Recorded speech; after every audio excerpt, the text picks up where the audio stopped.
Donc j'espère que vous allez bien. On va attendre un petit peu que tout le monde arrive. Donc je ne sais pas si vous me voyez. Donc voilà, hein. Donc bonjour à tous. Donc nous sommes le 5 novembre et voilà, donc je suis Béatrice Monnier et on va regarder ensemble aujourd'hui, comme je vous avais prévenu, hein, la fiche EP1. Voilà, donc on va attendre un petit peu que vous arriviez déjà avant de commencer. À savoir que, ah ben vous êtes déjà assis, super. À savoir que si vous n'êtes pas là, il n'y a pas de souci, vous pourrez revisualiser cette vidéo ben, sur toute l'année. Donc bonjour, bonjour, bonjour à tout le monde. Super, vous êtes là. Ok. Donc aujourd'hui, hein, ça a été une demande de, on va dire, de plusieurs candidates. Vous êtes un petit peu paniqués pour faire ces fameuses fiches. Oui, super, ok, merci. Donc, en fait, voilà, c'est pour ça qu'on a décidé de mettre en place aujourd'hui ce fameux cours pour vous expliquer un petit peu comment faire ces fiches, parce que c'est vraiment, on va dire, un petit peu, euh, pas la panique, mais voilà, je vous sens un petit peu stressé pour certaines. Alors, déjà à savoir que, comme je l'ai dit hier hein, sur le fameux post que je vous ai envoyé, en tout cas c'est valable pour Toulouse, mais je pense que ça va être valable pour beaucoup d'autres académies.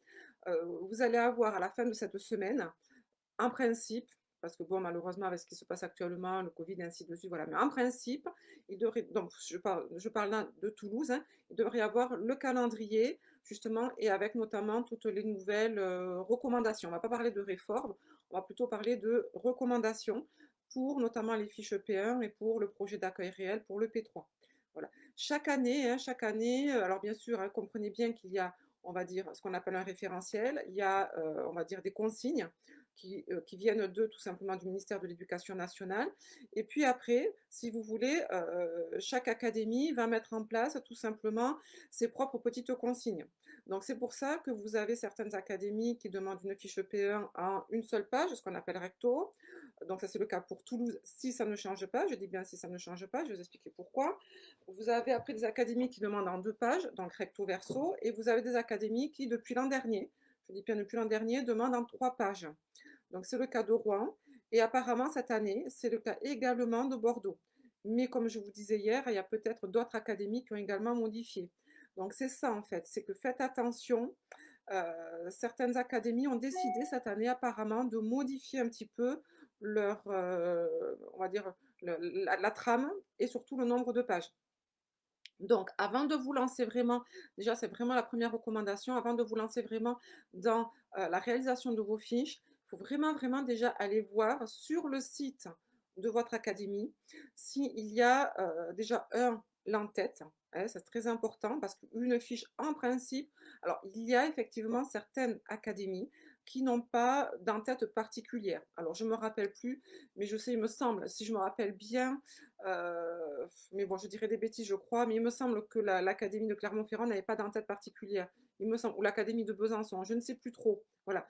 Mais en principe, chaque académie a une en-tête qui est particulière. Voilà. Avec, donc sur cette en-tête, attention, il faut bien qu'il y ait marqué 2020-2021 ou session 2021. Donc faites bien attention déjà de prendre la bonne en-tête.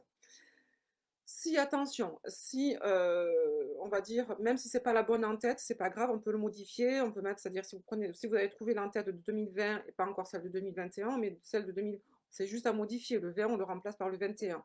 Mais attention, il faut d'abord être bien sûr, en fait, que votre académie n'a pas fait de modification entre-temps. C'est pour ça qu'en principe, bon là on est dans les inscriptions, hein, dans les inscriptions et ainsi de suite, qui vont se terminer selon certaines académies fin de semaine, d'autres semaine prochaine et ainsi de suite. En principe, une fois que toutes les inscriptions sont terminées, c'est là où tout simplement vous allez recevoir un calendrier avec ben, les dates auxquelles il faudra envoyer les pièces jointes, les dates auxquelles il faudra envoyer les fiches EP1 et ainsi de suite. Hein, donc ce fameux calendrier qui est, attention, propre à chaque académie. C'est-à-dire que pour Toulouse, ça n'a pas du tout le même calendrier que pour Bordeaux, ni le même calendrier que pour Créteil, et ainsi de suite. Donc je dis ça, c'est très important parce que je sais que vous êtes très nombreux et nombreuses à aller voir sur les réseaux sociaux, est-ce que tu as reçu le calendrier patati, mais attention, les personnes, en fait, il y a, si je me rappelle bien, 18 académies dans la France, à 18 il me semble, bon, mais il y aura forcément 18 calendriers différents. Donc c'est bien de demander si vous voulez sur les réseaux sociaux, mais il faut être sûr en fait que la personne fasse partie de votre académie. Voilà, hein, d'accord? Faites bien attention à ça, hein, parce que, sinon vous allez avoir comme ça s'est passé l'an dernier, ou c'est plutôt cette année-là qui vient de se terminer, il va y avoir beaucoup de confusion. Donc faites bien attention à ça. Chaque académie est vraiment différente. Pour le calendrier, et donc c'est en principe après le calendrier que vous allez également avoir, tout simplement s'il y a des modifications, s'il y a des modifications de trame, s'il y a des modifications de, on va dire, d'en-tête, s'il y a des modifications de consignes, ainsi de suite. Très souvent, c'est en même temps, c'est-à-dire que très souvent, si le calendrier, vous l'avez fin de semaine, vous aurez en même temps les annotations pour les fiches EP1. Si c'est la semaine prochaine aussi. Mais il y en a, attention, il y a certaines académies qui ont déjà mis en place leur calendrier, leurs nouvelles fiches, ainsi de suite. C'est notamment le cas de Bordeaux. Voilà, d'accord? Donc ça, c'est très important, être vraiment sûr, en fait, avant de vous lancer dans votre fiche, dans la réalisation de votre fiche, parce que c'est quand même beaucoup de temps à passer, vraiment être sûr qu'il n'y a pas eu de modification par rapport à l'an dernier. Voilà, ça c'est la première base. Deuxième base, une fiche, le référentiel, il est très clair, et là, votre académie ne peut pas le changer, c'est partie du référentiel, si vous voulez. Donc, en fait, votre fiche doit être présente, doit se diviser, que ça soit une fiche en une page, en 2 pages ou en 3 pages, hein. Votre fiche doit se diviser en 2 grandes parties. Première grande partie, c'est tout simplement la présentation de la structure où vous avez fait votre stage, ou de la structure où vous êtes bien sûr employé. Euh, dans cette présentation de la structure, si c'est une fiche qui est sur une page recto verso, c'est-à-dire donc 2 pages, cette fiche de la première structure, donc du coup de la structure, pardon, elle doit être à peu près sur les 3 quarts, ou la moitié, ou les 3 quarts de votre première page. Puisque, attention, comprenez bien, c'est le soin ou l'activité qui est beaucoup le plus important. Puisque je vous rappelle, hein, vous allez être noté sur le soin et l'activité. Mais attention, vous allez également avoir des questions sur la structure. Donc en fait, cette partie de la structure, il faut obligatoirement la présenter. Donc, qu'est-ce qu'on attend dans vraiment ce qui est important? Comme je vous ai dit, là, le but, c'est vraiment de faire des fiches qui ne vous mettent pas en danger. Donc, qu'est-ce qu'on attend sur la présentation de cette structure? Déjà, forcément, la fonction juridique de la structure, c'est-à-dire, est-ce que c'est une crèche? Et si c'est une crèche, attention, hein, c'est ce qu'on attend, et c'est ce qui manquait beaucoup dans certaines fiches, quand vous les avez envoyées pour préparer l'oral et ainsi de suite, c'est ce qui manquait beaucoup, d'ailleurs je vous l'avais dit à certaines, hein. Bon, bien sûr, aux autres candidates plutôt, parce que là je pense que vous êtes nouvelles. Donc en fait, il faut vraiment dire si c'est une crèche collective, ou si c'est une crèche privée, si c'est une crèche d'entreprise. Voilà, c'est ça la fonction juridique en fait. En gros, est-ce que c'est collectif, c'est-à-dire que ça appartient à la mairie, à la collectivité, ou est-ce que c'est privé? Donc privé, ça appartient à une association, ça appartient à une entreprise, ça appartient, voilà. Et à partir de là, bien sûr, il faut dire surtout si c'est une micro-crèche, une crèche familiale, un multi-accueil, et ainsi de suite. Ça, c'est autre chose. Voilà. C'est-à-dire qu'il y a 2 notions à présenter pour que l'examinateur, attention, tout simplement cible les questions. Parce que si vous présentez une crèche collective, vous n'allez pas forcément avoir les mêmes questions que si vous présentez une crèche privée. Vous pourrez bien sûr avoir des questions aussi sur la crèche collective si vous présentez une crèche privée. Voilà, mais en fait, ça va cibler, ça va permettre à l'examinateur de cibler les questions. Si vous ne le précisez pas, si vous dites juste c'est une crèche, sans préciser si elle est collective ou privée, ben, tout simplement, vous allez avoir des questions, un maximum de questions autour de cette crèche pour que l'examinateur en fait comprenne plus ou moins dans quel type de structure il se situe, pour après cibler les questions.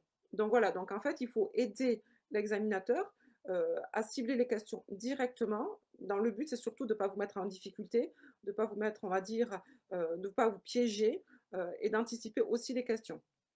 Donc ça, c'est voilà, ça c'est la première chose à dire, hein, c'est la forme juridique de la structure. Alors bien sûr, il est important de dire, c'est très important bien sûr de dire ben, la localité, où est-ce que cette crèche ou micro-crèche ou autre, hein, voilà, se situe, dans quelle ville.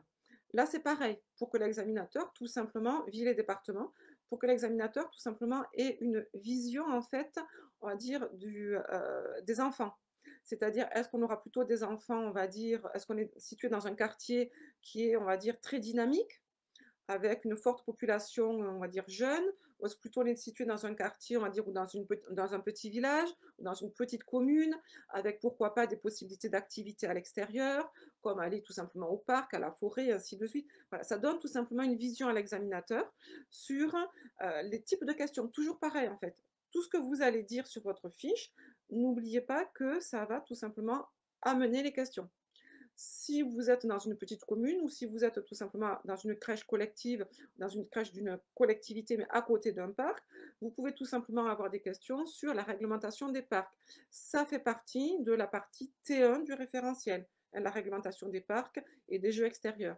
Donc voilà, en fait, il faut vraiment, vraiment comprendre en fait que vous avez un référentiel et que l'examinateur, il est obligé de vous poser des questions en fonction de ce référentiel et il va essayer à travers votre fiche de voir où sont les questions par rapport au référentiel à vous poser. Donc, la structure, sa fonction juridique, son emplacement, bien sûr, et surtout maintenant, ce qui est important, c'est les usagers. C'est-à-dire, tout simplement, il y a combien d'usagers? Quand on parle d'usagers, ce sont les enfants. Il y a combien d'enfants? C'est-à-dire tout simplement, ça c'est la PMI qui donne tout simplement l'accord pour accueillir 10, 20, 30, 40 enfants, et ainsi de suite, hein, voilà, il y a combien d'enfants? Heu et ces enfants sont accueillis dans quel type tout simplement? Est-ce que c'est un accueil régulier? Un accueil occasionnel? Est-ce qu'on a la possibilité d'avoir des accueils d'urgence? Voilà, tout ça c'est important parce que vous avez bien compris, l'examinateur après va vous poser des questions sur tout simplement ce type d'accueil. Après, il faut présenter également le personnel. Le personnel, ça fait partie intégrante du référentiel. Et donc là, en fait, va falloir présenter tout simplement, attention, là par contre, on ne donne pas de nom et de prénom du personnel. On dit juste, dans cette structure, il y avait une directrice, on donne sa fonction. On donne sa fonction, attention, si vous êtes dans une page, dans une fiche, pardon, recto verso ou 3 pages.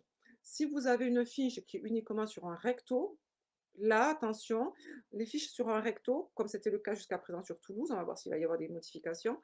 Là, effectivement, vous avez bien compris, c'est très, très, limité, on ne peut pas tout dire. Donc là, on va juste dire: «Il y a une directrice, 3 CAP AEPE, une JE, une auxiliaire, un agent technique pour le nettoyage», voilà, des trucs, ça va très, très vite.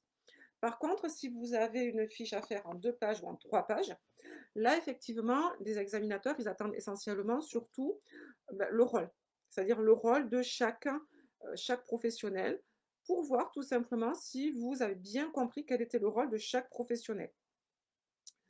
Dans la présentation de la structure, vous pouvez après aussi présenter, si vous avez la place, une journée type. Ça, tout simplement, ça dépend effectivement de, la place que vous avez et tout simplement de la structure.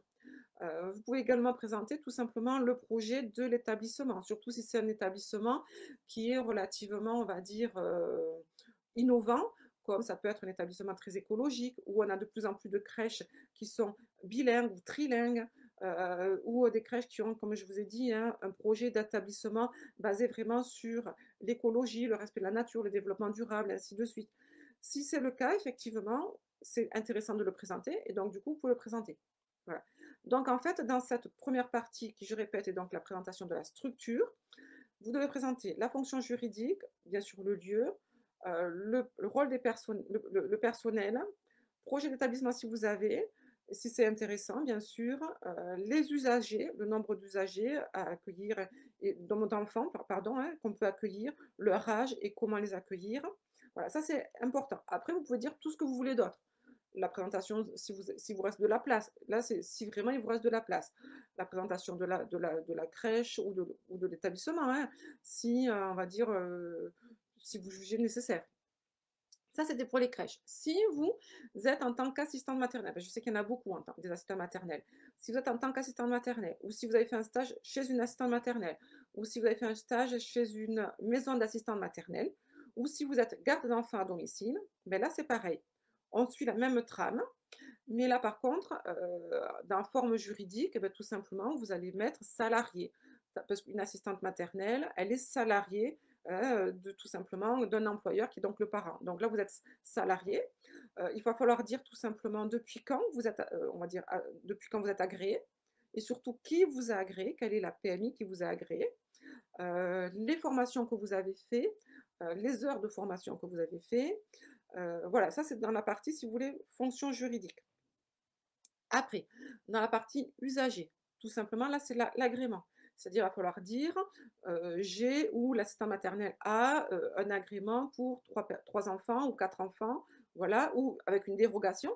Il y a certaines qui peuvent avoir une dérogation jusqu'à 6 enfants, c'est exceptionnel, mais ça peut arriver.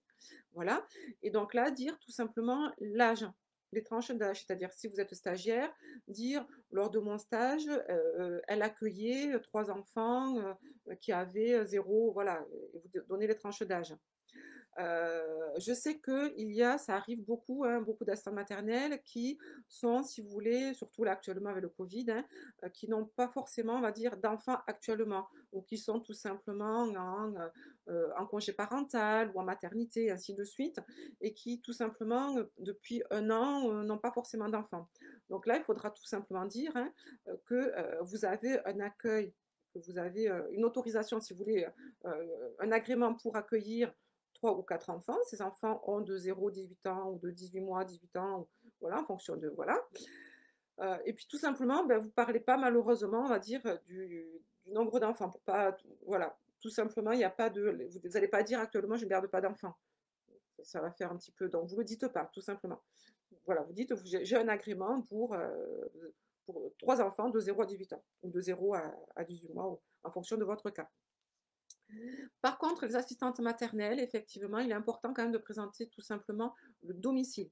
Assistante maternelle, ou MAM, hein, présenter le domicile, c'est-à-dire dire que tout simplement, ce qui est important de dire, c'est notamment s'il y a un jardin, combien il y a de chambres, et surtout combien il y a de chambres qui sont réservées aux enfants que vous gardez. S'il y a, on va dire un balcon, est-ce que le balcon est accessible aux enfants? Voilà, c'est important quand même de présenter tout simplement le lieu de vie, l'espace de vie des enfants, sans rentrer non plus dans les détails. Très important également, si vous avez une cuisine, ouverte ou fermée, pour que l'examinateur tout simplement puisse visualiser notamment les questions, surtout si vous avez fait des si vous allez présenter une fiche qui va être tout simplement la préparation quoi, l'aide, au repas ou l'aide au biberon. Voilà, ça c'est important. Voilà, heu, voilà, ça c'est pour les assistantes maternelles, et pour les gardes d'enfants à domicile, exactement la même chose. Par contre, attention, on ne présente pas bien sûr le logement des parents, on respecte le secret professionnel, on ne donne pas non plus, on va dire: «Je garde 3 enfants au domicile des parents», je sais pas moi, à Toulouse, hein, dans la banlieue toulousaine. On ne donne pas bien sûr l'adresse, on ne donne pas la rue, et on ne précise pas bien sûr, on va dire, on ne donne pas des détails sur la maison. Ça doit rester secret professionnel. Voilà. Donc ça, c'est la première partie, si vous voulez, de votre fiche. Deuxième partie de la fiche, c'est soit le soin, soit l'activité. OK? Puisque vous avez 2 fiches, vous avez bien compris, hein. 1re fiche, c'est un soin, deuxième fiche, c'est une activité. Juste une petite parenthèse, vous pouvez très bien faire vos 2 fiches sur le même lieu d'accueil. Bien sûr, si, vous avez la possibilité de faire plusieurs stages dans plusieurs lieux de 0 à 3 ans, ça je vous l'ai déjà dit dans un ancien poste, hein, le P1 c'est vraiment les 0 à 3 ans, c'est surtout pas l'école maternelle. Si vous avez la possibilité de faire plusieurs lieux de stage, et donc si vous avez la possibilité de faire plusieurs fiches, et donc notamment plusieurs descriptions, on va dire, de structures, c'est l'idéal. Mais sinon, il y a pas de souci. Vous stressez pas pour ça, vous serez surtout pas pénalisé. Le but, comme je vous l'ai dit il y a 15 jours, je ne me rappelle plus, le but c'est vraiment, vraiment d'avoir votre épreuve. Donc, ne vous compliquez pas la vie. Donc on revient maintenant aux soins. Le soin, il y a tout simplement le référentiel est très clair. Il y a beaucoup de personnes qui me disent: «Mais attention, mon école, elle me dit que c'est pas fait pas partie des soins». Tout dépend bien sûr de comment vous allez les présenter. Je vous explique. Le soin, c'est très clair. Le référentiel, il est très clair. Il y a 4 types de soins possibles. Premier soin possible, c'est le soin lié à l'élimination. Soin lié à l'élimination, c'est quoi? C'est tout simplement le change ou l'acquisition à la propreté. Deuxième soin possible, soin lié à la sieste, à l'endormissement, pardon. Ça, c'est quoi? C'est tout simplement l'accompagnement à la sieste. Et c'est là où effectivement, attention, vous n'allez pas faire un soin sur, le sommeil, m'expliquer sur le sommeil, ainsi de suite, c'est un accompagnement. Attention, accompagnons, on accompagne un enfant à la sieste, donc on va parler de rituels d'endormissement, on va parler bien sûr également, de tout simplement de la préparation du lit, de ce qu'on appelle la réfection du lit avant, après, l'hygiène. Voilà, on accompagne l'enfant à la sieste pour un sommeil de qualité. Voilà, c'est-à-dire on ferme les volets ou on met les volets tout simplement, dans la pénombre. Qu'est-ce que vous faites pour l'accompagnement? Troisième soin possible, c'est l'accompagnement au repas. Là, c'est pareil. C'est pas donner le repas, c'est pas préparer le repas ni servir le repas, c'est accompagner le repas. Effectivement, si vous présentez un soin sur accompagner le repas, c'est accepté. Si vous me proposez un soin sur je donne le repas, je n'accompagne pas, je donne, là, ça ne sera pas accepté. Vous devez accompagner. Accompagner, ça veut dire quoi? Ça veut dire que tout simplement, l'enfant, ben, tout simplement, il va être sur sa petite chaise ou sa table haute ou ainsi de suite, hein, en fonction de son âge. Vous lui installez tout simplement, on va dire, le couvert, vous lui expliquez tout simplement le repas, vous lui expliquez comment tenir sa fourchette ou sa cuillère plutôt, pardon, vous lui expliquez comment tenir son petit verre à bec berceur, ainsi de suite. Vous l'accompagnez. Il faut vraiment qu'il y ait la notion d'autonomie. Pour le biberon, attention, vous pouvez très bien donner le biberon, il y a pas de problème.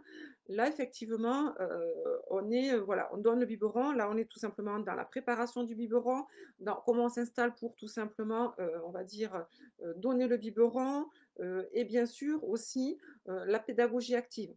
Voilà, c'est-à-dire que si vous présentez un soin où on ne voit pas la pédagogie active, là, effectivement, votre soin sera refusé. Pédagogie active, c'est quoi? C'est un grand mot, hein, qui tombe très, très souvent le jour de l'oral.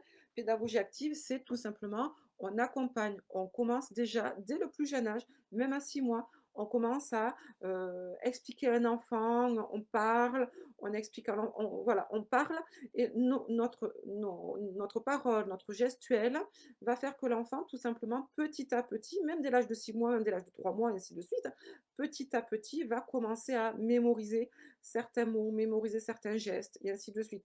Donc, on est dans la pédagogie active. Alors, bien sûr, cette pédagogie active, elle est encore plus importante quand l'enfant est grand. Donc, ça, c'est ça. Alors, je reprends, attendez, parce que je me suis perdue. Soins liés à l'élimination, soins liés à l'élimination, l'endormissement, soins liés à l'alimentation et soins liés, voilà, soins d'hygiène. Soins d'hygiène, purement, hein, corporel. Ça peut être le lavage des mains, ça peut être le lavage des dents, ça peut être le lavage du visage en entier, juste le lavage du nez, pourquoi pas. Voilà. Je sais que dans certaines, on va dire, départements, je pense notamment l'an dernier, il y a eu beaucoup, beaucoup de fiches sur ça. Dans certains départements, notamment, il fait très, très chaud, ou ça peut être également le cas pour certaines assistantes maternelles qui prennent les enfants très, très, très, très tôt le matin. Ça peut être également tout simplement donner le bain, ça peut être donner la douche, hein, dans certains départements. Je pense notamment à la Martinique, hein, beaucoup, beaucoup de jeunes personnes l'an dernier qui ont présenté tout simplement la douche, hein, du matin. Voilà. Donc c'est ça, c'est un soin corporel. Toujours pareil, on est dans l'accompagnement. Pour les activités, on va dire, que vous pouvez présenter. Activités que vous pouvez présenter, ben, c'est tout simplement activité d'éveil. Donc une activité d'éveil et qui mène également l'enfant vers l'autonomie. Donc là, tout simplement, il n'y a pas de règle. Vous pouvez choisir l'activité que vous voulez. Bien sûr, il faut que cette activité soit en relation avec tout simplement l'âge de l'enfant. C'est surtout ça qui sera pénalisé si vous ne le respectez pas. Donc, une activité qui soit en âge avec un enfant, et surtout attention, autant, j'ai oublié de vous le dire, autant le soin, c'est un seul enfant, autant l'activité, vous pouvez aller jusqu'à 4, 5 enfants grand maximum. Attention, 5 enfants, c'est un petit peu beaucoup, quoi. Il faut toujours imaginer les questions. Donc moi, je conseille, hein, 2-3 enfants, c'est bien pour les questions. Au-delà, on va avoir des questions, vous allez avoir des questions un petit peu plus difficiles, un petit peu plus complexes, la notion de gestion du stress, la notion de gestion du groupe, et ainsi de suite. Donc, toujours pareil, pensez à ne pas vous compliquer pour tout simplement faciliter les réponses et surtout anticiper les réponses. Voilà, donc en tout cas, sauf si bien sûr vous n'avez qu'un seul enfant, il n'y a pas de souci, là vous ne pouvez pas inventer un deuxième enfant, hein, un deuxième enfant imaginaire, c'est pas possible. Mais si par contre vous êtes assistant maternelle et que vous gardez 3 enfants, sauf si bien sûr c'est un tout petit enfant, qui est donc à la sieste. Sinon, en fait, il est quand même conseillé que tous les enfants soient ensemble. Et attention, même si vous avez des enfants en bas âge, hein, notamment 4, 5 mois, 6 mois, ils peuvent tout simplement commencer à participer aux activités. Alors bien sûr, attention, ça sera tout simplement du coup des activités d'éveil, activités musicales, comptines, voilà, des petites activités massage, voilà, des petites activités comme ça. Sinon, on attend que l'enfant soit à l'assiette pour faire l'activité un petit peu plus manuelle, un petit peu plus éducative avec l'enfant. Voilà, donc là, il n'y a pas de règle, hein, pour les activités d'éveil. Vous choisissez les activités que vous voulez. Voilà. Maintenant, qu'est-ce qu'il faut dire dans ces activités? Là, c'est pareil. Déjà, on présente l'enfant. On présente l'enfant, attention, tout en respectant, pardon, le secret professionnel. C'est-à-dire, vous pouvez bien sûr donner l'âge de l'enfant, plus ou moins, hein, il a 24 mois, il a 36 mois, ainsi de suite. Vous pouvez bien sûr donner son prénom. On ne donne pas son nom de famille.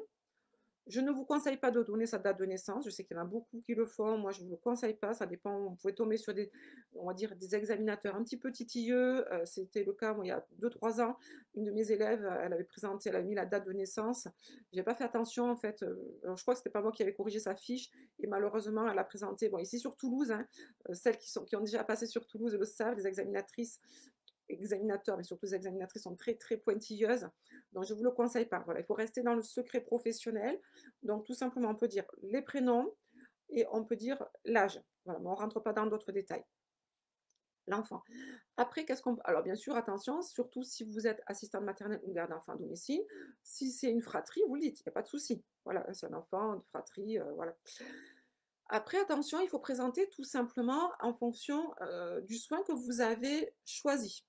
C'est-à-dire, si vous présentez, par exemple, on va dire le soin un change, par exemple, ou l'acquisition à la propreté, vous allez comprendre plus facilement. Bah, tout simplement, on va prendre les 5 sphères de développement et en fonction de ces 5 sphères de développement, on va dire, voilà, en par rapport, on va dire, au niveau moteur, bah, tout simplement, imaginons que l'enfant s'appelle Léo.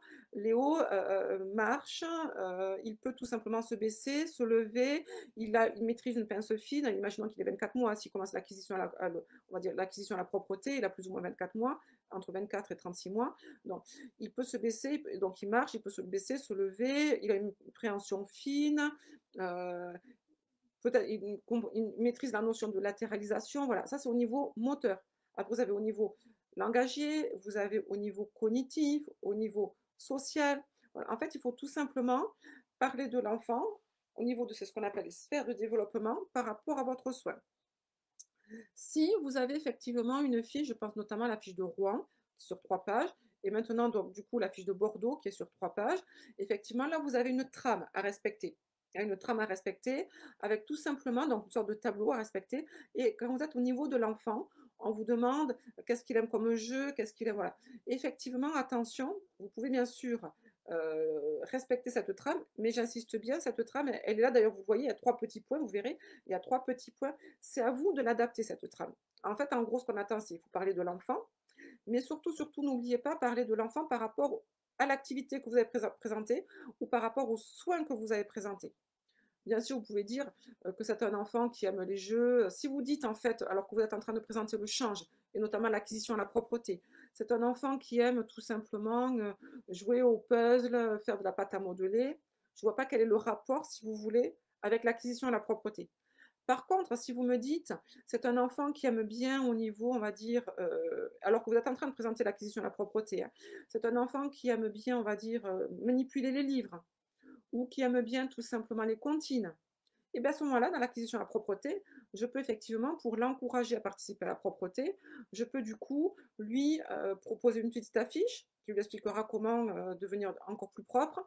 Je peux chanter, pourquoi pas avec lui, lors de l'acquisition à la propreté, ou je peux tout simplement, avant ou après l'acquisition à la propreté, bien sûr, hein, c'est-à-dire avant ou après le soin, je peux tout simplement regarder avec lui, notamment en temps calme, un petit livre sur l'acquisition à la propreté. Vous voyez, en fait, c'est ça, en fait. N'oubliez pas de en fonction de ces, alors je parle bien hein, des trames, quand il y a des trames à respecter avec, non, je répète, hein, l'Académie de Rouen, l'Académie de Bordeaux, où on vous dit quels sont les jeux qu'il aime, les jouets qu'il aime, et ainsi de suite. N'oubliez pas de le mettre en rapport avec la propreté, en rapport avec votre soin, pardon. Voilà. Donc ça, on présente l'enfant. Après, attention, il faut présenter les objectifs de, du soin ou de l'activité. Et il faut également justifier votre choix. C'est-à-dire tout simplement pourquoi avoir choisi ce soin ou cette activité. Si c'est une activité, par exemple, là on était à Halloween, hein, vous avez décidé de faire tout simplement des photos forts d'Halloween ou des masques d'Halloween ou des assiettes, hein, voilà, tout simplement, un rapport avec donc du coup ben, un moment fort de l'année qui va permettre à l'enfant ben, on va dire de commencer à avoir des repères Hein, parce que je vous rappelle, un enfant n'a pas vraiment les repères de la notion de temps. Il va vraiment les acquérir à partir de 3 4 ans. Donc du coup, voilà, donc cette activité va tout simplement permettre à l'enfant, on va dire, de commencer à avoir des repères. Ça met un moment festif aussi. Voilà. Ça, c'est on justifie votre activité et l'objectif de l'activité, là, attention, n'oubliez pas de vous servir des, fameux, tout simplement, besoins, hein, besoins de Virginia Anderson, tout simplement, qui rappellent les besoins, objectifs besoins. Donc le besoin tout simplement de se récréer, le besoin de communiquer, voilà. Et bien sûr, le besoin d'hygiène pour un soin d'hygiène. Besoin d'alimentation pour un soin d'alimentation, et ainsi de suite. Voilà. Après, vous avez tout simplement, il faut parler bien sûr, donc du coup, du déroulement. Dans le déroulement, attention, un déroulement se divise en 3 étapes. On a toujours la préparation du soin ou de l'activité, l'encadrement du soin ou de l'activité et après, la fin, hein, le rangement, le nettoyage, le bilan du soin ou de l'activité. Donc toujours en 3 étapes. Donc il faut vraiment, vraiment que ces 3 étapes, on les voie. Voilà. Donc dans la préparation, n'oubliez pas la notion d'hygiène, c'est très important. Vous allez vraiment être noté sur l'hygiène, donc c'est très, très important qu'on voie cette hygiène. Votre organisation aussi marche en avant, coin propre, coin sale.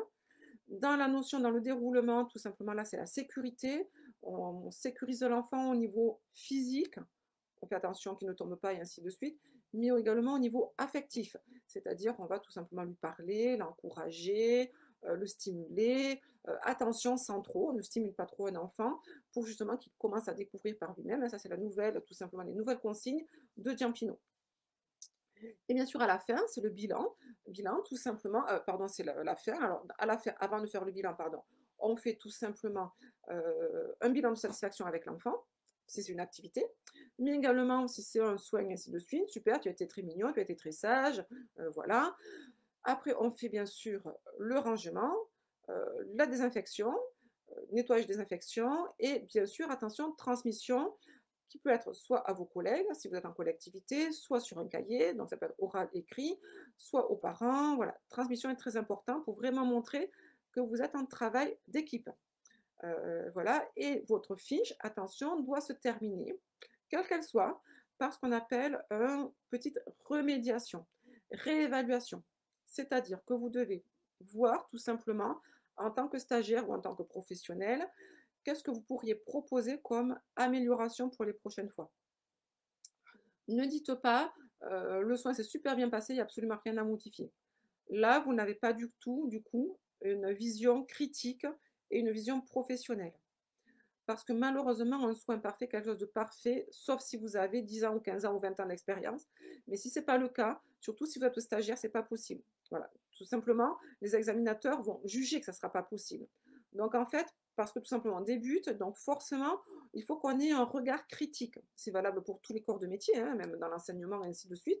On n'est jamais parfait quand on débute. Voilà. Donc il faut vraiment avoir un regard critique.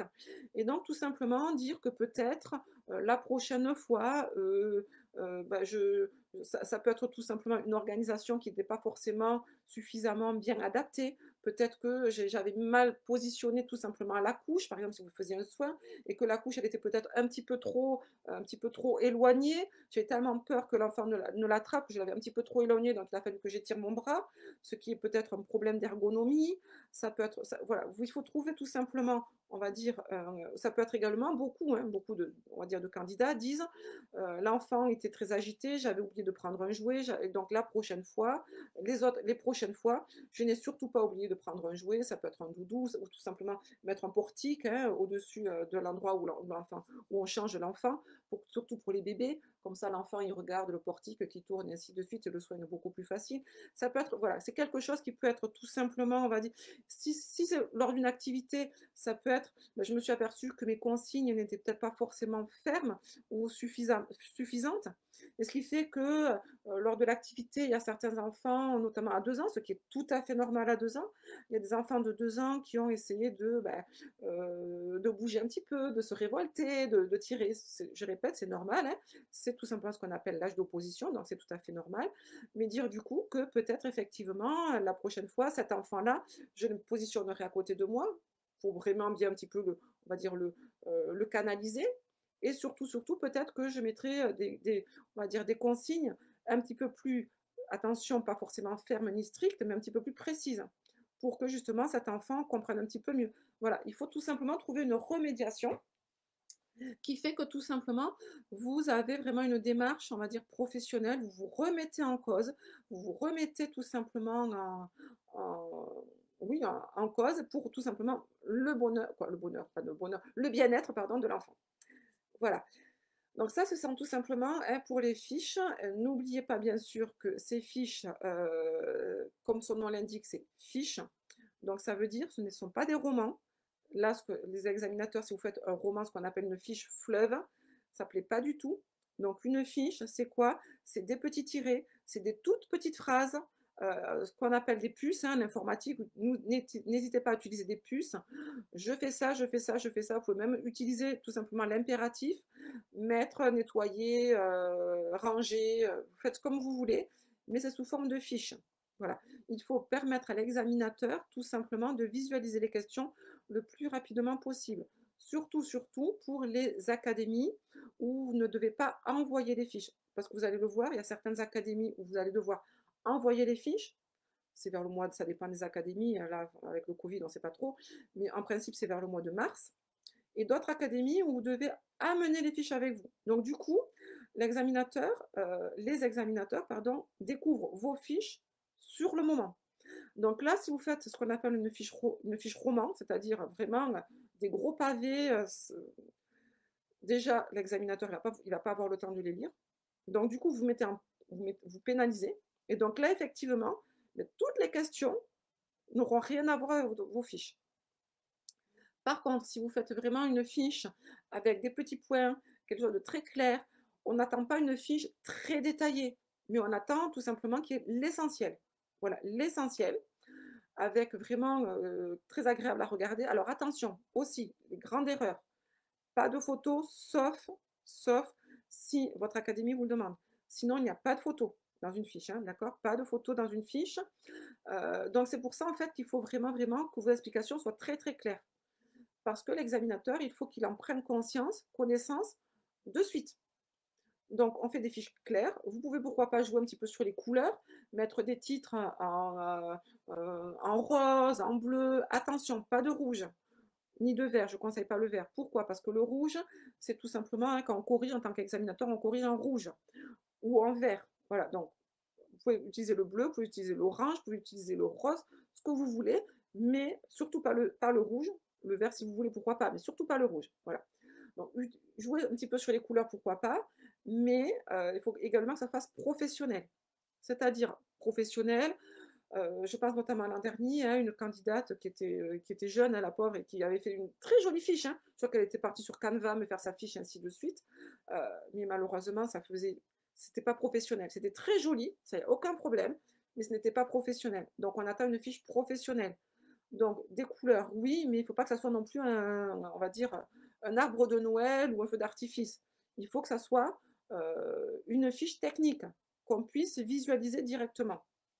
Voilà. Donc, j'espère que ça a été clair pour tout le monde. Alors, est-ce que maintenant vous avez des questions?